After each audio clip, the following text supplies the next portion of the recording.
gunung batu ataupun pemandangan kota Taif, maka terbayang di pikiran kita tentang sejarah Nabi ketika beliau berada di sini, sehingga perjalanan ke kota Taif akan sangat berkesan sehingga kita bisa mengambilkan hikmah dalam kehidupan kita.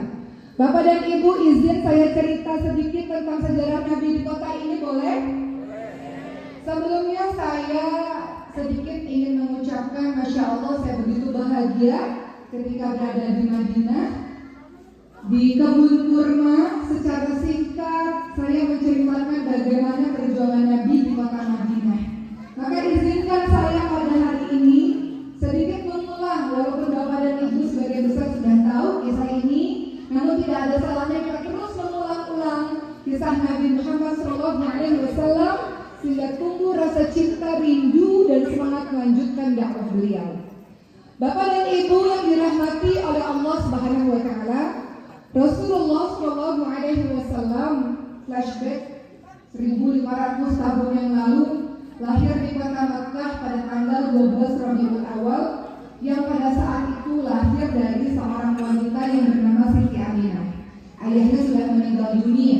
Beliau lahir dalam keadaan yatim. Yang begitu beliau lahir terjadi banyak keajaiban-keajaiban. Salah satunya dari sekian banyak keajaiban, muncullah cahaya yang sangat terang dari rumahnya Siti Aminah sampai menerangi langit. Pada saat itu di malam hari, orang-orang melihat ke atas karena seolah-olah seperti siang, dikarenakan cahaya yang begitu terang menerangi langit pada masa itu. Ternyata di saat itulah seorang nabi terakhir lahir. Ketika bayi ini lahir, sang kakek yang bernama Abdul Muthalib membawa bayi ini dan kemudian dibawa ke hadapan Ka'bah dan didoakan dan diberi nama Muhammad agar anak ini memiliki sifat yang terpuji. Kemudian singkat cerita, sang ibu meninggal dunia, sang kakek meninggal dunia, maka Nabi Muhammad SAW diasuh oleh pamannya yang bernama Abu Thalib sampai besarnya beliau. Abu Thalib seorang yang miskin, beliau terhormat di kalangan orang-orang Quraisy di kota Mekah, namun beliau sangat miskin. Dan Abu Thalib adalah seorang pedagang yang mengajarkan Rasulullah tentang cara berdagang. Nabi Muhammad yang ketika itu belum menjadi nabi, belum menjadi rasul, diberi gelar Al-Amin oleh orang-orang sekitarnya. Gelar biasanya diberikan kepada seseorang yang memang melakukan perbuatan atau terkenal dengan sifat atau akhlak tertentu. Maka seorang Muhammad SAW digelari, dijuluki oleh masyarakat sekitar, yakni Al-Amin, yaitu orang yang dapat dipercaya karena setiap perkataannya mudah dipercaya, setiap perbuatannya dipercaya, orang yang sangat amanah. Singkatnya, setelah menjadi seorang penggembala, semua nabi mengawali menjadi seorang penggembala. Disitulah para nabi, termasuk Nabi Muhammad, belajar leadership atau kepemimpinan. Beliau juga belajar berdagang sampai akhirnya menikah dengan seorang wanita yang bernama Siti Khadijah radhiyallahu anha. Menikahnya Nabi dengan Siti Khadijah tentu adalah hal yang sangat luar biasa.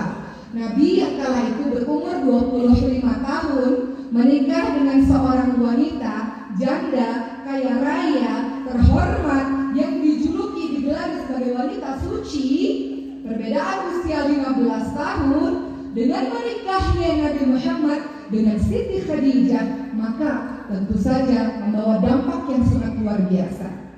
Siti Khadijah orang yang sangat kaya raya dan terhormat, sehingga membuat dakwah Nabi menjadi lebih mudah. Walaupun masih sangat sulit di kota Mekah, namun dengan kehadiran Siti Khadijah yang mendampingi Nabi, membuat dakwahnya Nabi menjadi lebih mudah karena ada qurrata a'yun, penyejuk hati untuk Nabi, penyemangat Nabi, yaitu Siti Khadijah. Dengan hartanya Siti Khadijah membantu dakwahnya Nabi. Lalu terus berjalan dakwah. Rasulullah SAW pada saat itu, saat belum menjadi Nabi, belum berdakwah juga, mohon maaf saya ralat sedikit. Nabi Muhammad sangat sering untuk berdiam diri di sebuah gua yang bernama Gua Hiro. Best kita ke sana insya Allah. Gua Hiro berada di atas Jabal Nur. Ketika kita berada di atas Gua Hiro, ibu sekalian, bapak-bapak sekalian, kita bisa melihat Ka'bah, bisa melihat kota Mekah dari atas. Disitulah Nabi Muhammad yang kala itu belum menjadi Nabi, banyak sekali menyendiri, banyak sekali merenung. Kenapa dengan orang-orang Arab ini? Kenapa bayi perempuan yang lahir di kubur hidup-hidup? Kenapa terjadi perbudakan yang sangat luar biasa? Kenapa terjadi kezaliman di mana-mana? Banyak merenung, banyak berpikir, kenapa orang-orang Arab seperti ini? Sampai pada malam bulan suci Ramadan, datanglah malaikat Jibril yang berwujud manusia menyampaikan wahyu yang pertama, yakni surah Al-Alaq ayat 1 sampai 5. A'udzu billahi minasyaitonir rajim. Iqra bismi rabbikal ladzi khalaq. Khalaqal insana min 'alaq. Iqra wa rabbukal akram. Alladzi 'allama bil qalam. 'allamal insana ma lam ya'lam.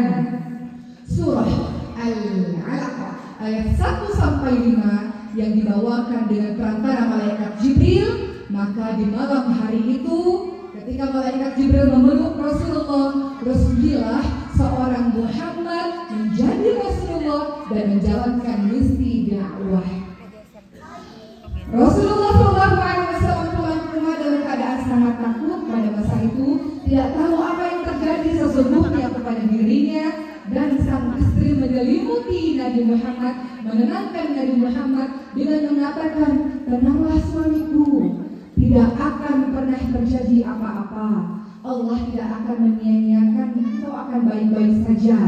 Engkau orang yang sangat baik, menyambung tali silaturahim. Engkau sering memberikan hadiah kepada banyak orang, memberikan sedekah, memuliakan tamu, tidak terjadi apa-apa. Maka istri yang salihah ini menenangkan hati Nabi Muhammad SAW. Lalu istri yang salihah ini membawa Nabi Muhammad ke saudaranya yang bernama Waraqah bin Naufal, orang yang sudah sangat tua, seorang pendeta yang beriman dengan kitab Injil, kitab yang menyembah Allah Subhanahu wa Ta'ala di masa itu, menyembah Allah. Maka Waraqah bin Naufal menerangkan, wahai Khadijah, wahai Muhammad, engkau apa yang terjadi ini sudah dijelaskan di kitab-kitab sebelumnya bahwa engkau adalah nabi terakhir, yang mana kelak engkau akan diusir, engkau akan disiksa, akan diganggu dalam menyebarkan dakwah Islam ini. Maka ketika mendengarkan kabar dari Waraqah bin Naufal, kemudian mulailah paham apa yang sesungguhnya terjadi. Dimulailah dakwah secara sembunyi-sembunyi di kota Mekah. Seorang Muhammad SAW yang bergelar Al-Amin ketika resmi menjadi Rasulullah mulai mengemban misi dakwah, mengajak orang-orang mengenal Tuhannya. Dakwah secara sembunyi-sembunyi dilakukan selama 3 tahun. Wanita pertama kali yang masuk Islam yakni Siti Khadijah radhiyallahu anha. Laki-laki pertama kali dari kalangan dewasa yang masuk Islam yakni Sayyidina Abu Bakar As-Siddiq radhiyallahu anhu. Anak laki-laki pertama kali yang masuk Islam adalah Sayyidina Ali bin Abi Thalib radhiyallahu anhu, dan disusul dengan sahabat-sahabat lainnya seperti Utsman bin Affan, kemudian Umar bin Khattab, kemudian Abdurrahman bin Auf, Talha dan sebagainya. 3 tahun dakwah secara sembunyi-sembunyi, Rasulullah berdoa kepada Allah Subhanahu wa Ta'ala agar Allah mudahkan dalam perjalanan dakwah ini, hingga mulailah setelah 3 tahun dakwah secara terang-terangan.